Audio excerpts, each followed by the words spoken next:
हूं अंकुर और आप देख रहे हैं सत्यहिंदी.com। हमें खुशी इस बात की है कि आप हमारे सभी प्रोग्राम्स को पसंद कर रहे हैं और आपसे हमारा रिश्ता मजबूत हुआ है।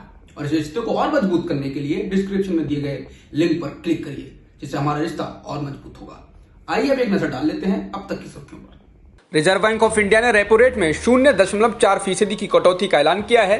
पहले रेपो रेट 4.4% था, जो अब 4% हो गया है। रेपो रेट का मतलब उस दर से है जिस पर आरबीआई से व्यावसायिक बैंकों को छोटी अवधि का लोन मिलता है। इससे बैंकों के पास नकदी बढ़ेगी। वहीं रिवर्स रेपो रेट में कोई बदलाव नहीं किया गया है। आरबीआई गवर्नर ने कहा कि कोरोना महामारी का बड़ा असर जीडीपी पर पड़ सकता है। उन्होंने कहा कि हो सकता है कि इस साल जीडीपी नेगेटिव रहे।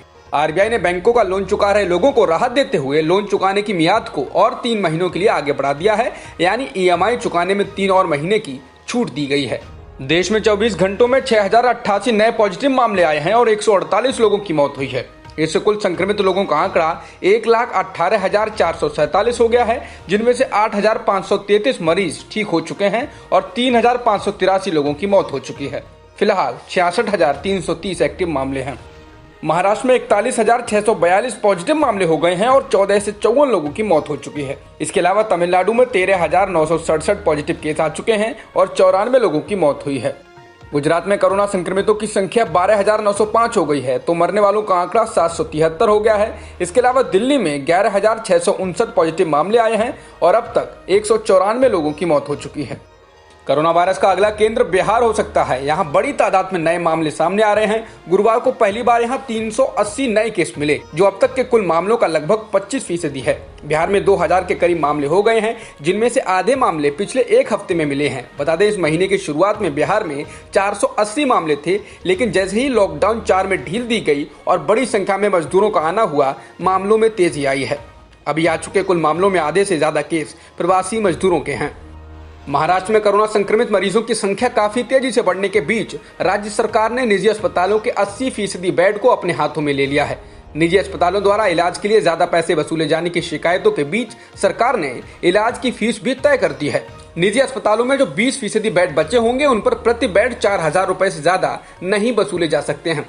बिना वेंटिलेटर के आईसीयू में प्रतिदिन 7,500 रुपए से ज्यादा नहीं वसूले जा सकते हैं। इसके अलावा वेंटिलेटर के साथ आईसीयू बेड का इस्तेमाल करने पर प्रतिदिन 9,000 रुपए से ज्यादा मरीजों से नहीं वसूले जाएंगे। मद्रास हाईकोर्ट ने कहा कि राज्य आपराधिक मानहानि के मामलों का इस्तेमाल लोकतंत्र का गला घोटने के लिए नहीं कर सकते। हाईकोर्ट ने ये टिप्पणी करते हुए तमिलनाडु सरकार द्वारा कई मीडिया हाउसों के खिलाफ दायर की गई आपराधिक मानहानि के मामलों को गुरुवार को रद्द कर दिया। इस दौरान कोर्ट ने कहा कि आपराधिक मानहानि का कानून जरूरी और वास्तविक मामलों के लिए है और राज्यों द्वारा इसका इस्तेमाल अपने विरोधियों के साथ बदला लेने के लिए नहीं किया जा सकता।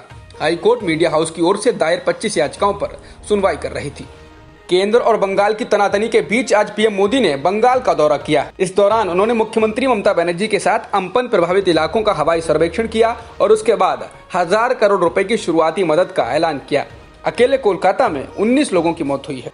जॉन्स हॉपकिंस यूनिवर्सिटी के अनुसार दुनिया में कोरोना वायरस से संक्रमित लोगों की संख्या 51,02,573 हो गई है, जबकि मरने वालों की संख्या 3,32,924 हो गई है। इसके अलावा करीब 20.5 लाख लोग ठीक हो चुके हैं। दुनिया के सबसे ज्यादा कोरोना से प्रभावित देश अमेरिका में संक्रमितों की संख्या 15,77,287 हो गई है, जबकि मरने वालों का आंकड़ा करीब 95,000 को पार कर गया है। दूसरे स्थान पर रूस है, जहां कोरोना से संक्रमितों की संख्या 3,17,554 है, जबकि मरने वालों का आंकड़ा 3,099 हो गया है। ब्राजील में कोरोना से संक्रमितों की संख्या 3,10,087 है, जबकि मरने वालों का आंकड़ा 20,047 हो गया है। इसके अलावा ब्रिटेन में संक्रमितों की संख्या 2,52,246 है, जबकि मरने वालों की संख्या 36,124 हो गई है।